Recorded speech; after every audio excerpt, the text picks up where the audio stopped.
আজকে 28 জুন 2026। ভেনেজুয়েলার ভূমিকম্পে ক্ষতিগ্রস্তদের খোঁজে উদ্ধার কর্মীরা তল্লাশি চালাচ্ছেন।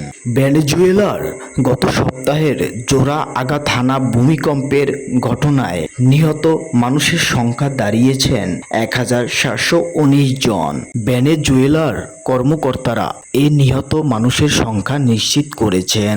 তারা আরও বলেছেন, নিখোঁজ বা ধ্বংসস্তূপের নিচে চাপা পড়া কয়েক হাজার মানুষের উদ্ধার কাজ চলমান রয়েছে।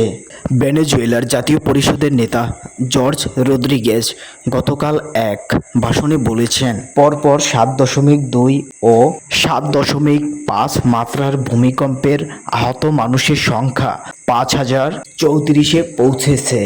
এছাড়া 15,866 জন মানুষ গৃহহীন হয়ে পড়েছেন।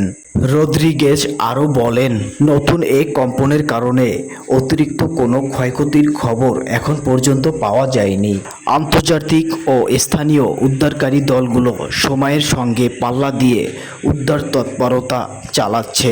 মূলত উত্তর অঞ্চলের বন্দর নগরীলা গুয়াইরাকে কেন্দ্র করে তারা উদ্ধার কাজ চালাচ্ছে। উদ্ধারকর্মী কর্মকর্তারা জানিয়েছেন, এখনও কয়েক হাজার মানুষ নিখোঁজ।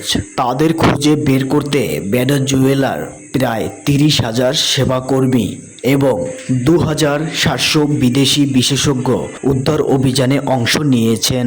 ভেনেজুয়েলার কর্তৃপক্ষ আরও বলেছেন, তারা 24টি দেশের কাছ থেকে সহায়তা পেয়েছেন। এসব দেশ 500 টনেরও বেশি ত্রাণ সামগ্রী, 2,700 উদ্ধার ও সহায়তা কর্মী, অনুসন্ধানী কুকুর সহ প্রায় 86টি বিশেষ উদ্ধারকারী দল পাঠিয়েছে। ভেনেজুয়েলার প্রেসিডেন্ট বলেন, অ্যারন লেভি নামে একজনকে ধ্বংসস্তূপের নিচ থেকে টানা 106 ঘন্টা পর উদ্ধার করা হয়। এছাড়াও অনেক পরিবারের সদস্যরা তাদের স্বজনদের মরদেহ খুঁজে না পেয়ে ধসে পড়া বাড়িগুলোর অবস্থান এক এক করে চিহ্নিত করে রেখেছেন। স্বজনদের মরদেহ উদ্ধারের অপেক্ষায় পরিবারের সদস্যরা ধ্বংসস্তূপের বাইরে অপেক্ষা করছেন। পানি, খাদ্যসহ জরুরি ত্রাণ সামগ্রীগুলো সবথেকে ক্ষতিগ্রস্ত এলাকাগুলোতে পৌঁছাতে শুরু করেছে। এসব অঞ্চলের অনেক বাসিন্দা এখনও ঘরবাড়ি হারিয়ে খোলা আকাশের নিচে অস্থায়ীভাবে অবস্থান করছেন। সবশেষে একটা কথাই বলবো, ভেনেজুয়েলার ভূমিকম্পে যারা নিহত হয়েছেন, আল্লাহ তাআলা যেন তাদের সবাইকে জান্নাতুল ফেরদৌস দান করেন। আল্লাহ তাআলা আমাদের সবাইকে হেফাজতে এবং সুস্থ সবল রাখার তৌফিক দান করুন, আমিন। সবাই ভালো থাকবেন, সুস্থ থাকবেন। আল্লাহ হাফেজ।